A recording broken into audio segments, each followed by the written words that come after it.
So, hello, I'm Becky. I'm one of the librarians here at the Tomball Community Library, and this is part of our Community Conversations series. And we have this morning Guy Stratfield. I hope I'm pronouncing your last name correctly. You are. So, hi Guy, if you could just tell us a bit about yourself and what you do. Well, hello, my name is Guy Stratfield, and I am part of a store in Rice Village called British Isles, and we've been there for a long time. In fact, we're just about to celebrate our 28th anniversary. Wow. So we've been in that location for 28 years, and we actually succeeded a company called British Market, which was there since 1971. So next year there will have been a British store or British themed store in Rice Village for 50 years. So I've been into the store many times. I have to say it's my favorite British store that I found in the US. If you could tell us a bit about the things that are in your store, you know, what kind of goods you offer. Yeah, well, it's a little bit of everything. And as I said, the theme is British and Irish. And a lot of the things are actually from Britain and Ireland. And the thing that draws people in, of course, is the groceries. And that is all the English candy, the English tea. We have a section which has frozen pies and sausages and bacon. And these are the things that, first of all, anybody who's been associated with Britain miss, or Britain or Ireland miss. It's odd the things that they have. There are things like baked beans and Branston pickle and Marmite. And as I said, anything to do with tea. The British love their tea. And so you've got the tea itself, you've got cookies, jams and jellies, scones and scone mix, all those sorts of things that go with tea. And then seasonally, we have a lot of things, particularly coming up to Christmas, which are almost unique to Britain.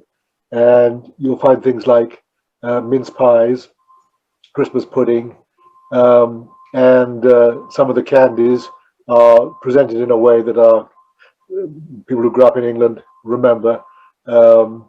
The candy all wrapped for Christmas. So we have a lot of that. And then other seasons like Easter, a peculiarity is Easter eggs, which is chocolate eggs, large chocolate eggs, and that's a big favorite with the English customers. And this year, in fact, the Easter coincided with the virus hitting. So we actually closed the store just about the time of Easter, and we looked like an Easter egg factory. We had a lot of Easter eggs there, which we were selling curbside and internet, which was extremely exhausting, but it worked. We sold about 90%, 95% of them. Oh, wow. It was pretty difficult. And we actually closed the store for inside traffic for the whole of the summer and just reopened it about 4 or 5 weeks ago. Very carefully, where our hours are shorter. They will be, I think, 10 to 6 next week. We're 11 to 5 at the moment. Just so that we can be as careful as possible for us and for our customers with the virus. And we're fairly happy that people have been very sensible. They're wearing their masks. They're keeping 6 feet distance. And we're just being as careful as possible. But it is nerve-wracking for inside sales, but that's what we're doing. So as well as food and candy, we have a bit of everything else. We have a lot of, so what brings people in is the food and the candy and the sweets. Scents, which are the smelly things, perfumes, soaps, and cards. So I say sweets, scents, and sympathy cards brings people in, and then there's lots of other things as well. We have dinnerware, china. We have crystal. We have clothing apparel. We've got a big thing going at the moment with special handbags and Wellington boots, which is a peculiarity for the English foot, which is actually useful for the rain in Houston as well. Yes, yeah. Welly boots, as we call them. Yeah. And we have a little bit of everything. The English love cats and dogs. We have sections for people who love cats and dogs. And as I said, we've been here getting on for 50 years in this area. So we're very much a community shop, but people come when they're visiting Houston, either for the medical center or from Tomball, Texas.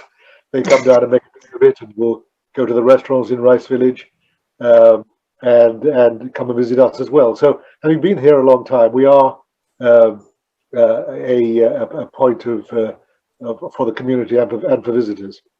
Yeah, I'd say that's, how you mentioned, it's the location. It's a fantastic place, even if it's somewhat of a distance away. It's worth the visit, because not only is the store fantastic and just so visually appealing, but the area itself, it's very walkable. You could spend a day there easily. I am a frequent visitor, and one of the things I particularly like is how when you first walk into the shop, it's the gift section, and I noticed that you have the cutout of the Queen wearing a mask, which I really like. And I've always found that your staff are very warm, and I can actually have conversations. So I was wondering, is it a family owned and run business? How do you the other people that work there, do you have I've noticed some people have American accents, some British. So how does that work? Well, we've been really lucky. I don't think anybody lasts this long in business without a lot of luck from having wonderful people working with us. And yes, we are a family business. My wife Carol and I are 95% owners of the business, and that's the way that works. But as far as operating a business like this is concerned, no one's ever going to be rich running a retail store, but the benefits of doing it are psychic. I mean, this is the one that we missed over the COVID. Actually, meeting people, talking to them, we just love the stories of why people come into the store, what they want, where they come from, and that's the fun of retail. And I think the people who work for us, who work with us, appreciate that too, and they just love the customers, and we've been really lucky. We've been lucky as far as customers are concerned. We've been lucky as far as vendors are concerned. We've built up a good relationship with a good swath of suppliers, some of which we get directly from Britain and Ireland, some of which the merchandise is already here, and we tap into that. So yeah, it's and it's very much part of the community. And the one thing about Houston is it's such an international, eclectic population. I mean, sometimes it's like United Nations in our store. And a lot of these people have come from Australia, India, Jamaica, Kenya, all over the world, where they have something of the English tradition, or the British tradition, the Irish tradition, and identify with our products. A lot of South Africans, funnily enough, coming in, and from all over the continent of Africa. Actually. Oh, wow. That's interesting. It is interesting. We had someone from Botswana in, from Rhodesia, from Sierra Leone.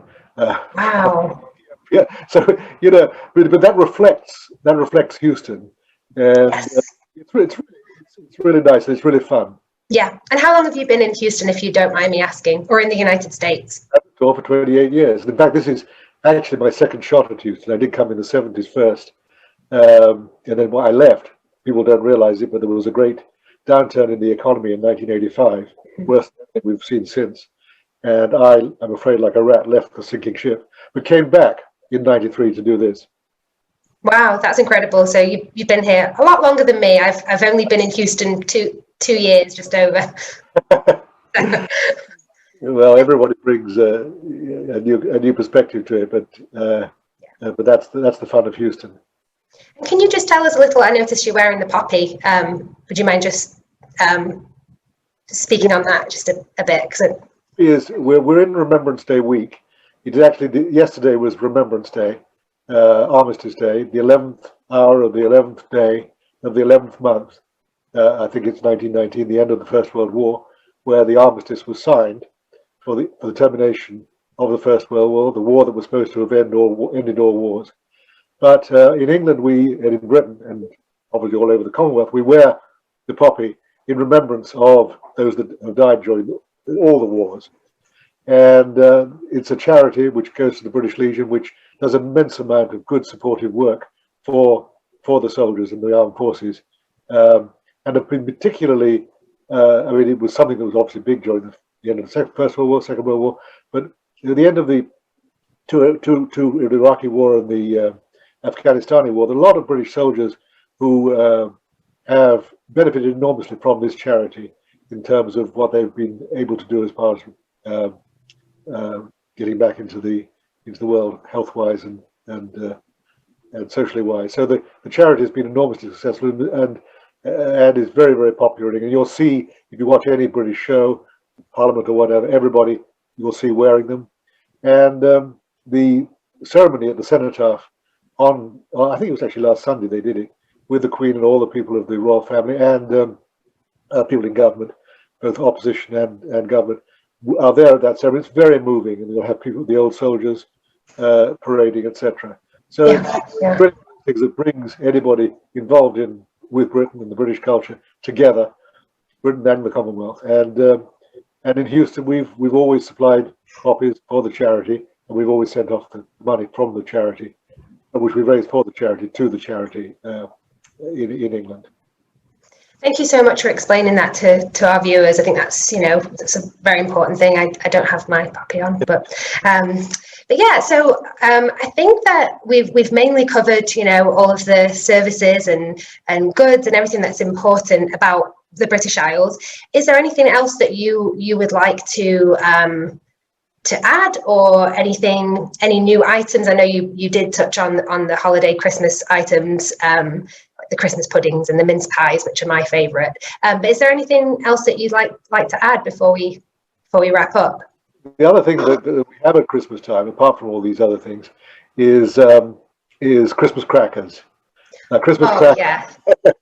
Americans might know them, but it's a peculiar English thing, and people get very upset if they don't have their Christmas crackers at Christmas. Yes. And these, I had one here to show you, but it's because I'm speaking to you from home at the moment.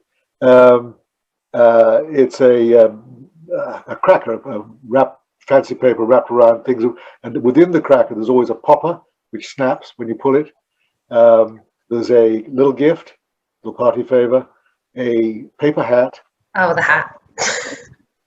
So you'll pull this thing, which makes the table look nice because it's all beautifully decorative and all the rest of it. You'll pull this thing, and then I will pop the hat, the joke, and the party favor, and you will put the hat on. You'll play with the joke, and you'll play with the party favor, and you'll read the joke, and merriment ensues. It's a great English tradition. It really is. We have lots of these. We're like at this time we're a bit like a Christmas cracker factory. We have a lot of them. And it's a lot of fun. I'll put some pictures in as well so that the viewers can see what they look like. But yeah, Christmas crackers, they are an essential part. And the jokes are never funny, which makes them funny. And the hats, I don't think that many Americans, I think, are confused by the hat. But then there are some that, they just get into it and put it on. But but yeah, Christmas crackers are definitely an essential thing, I'd say. We hope that even with the virus, people are going to be able to. It's something you can do at a distance anyway, so yeah, go for it. It's true. Well, I can't thank you enough for joining us, and I'm so happy to have the opportunity to spread the word about your wonderful store, and just thank you so much for speaking to us today.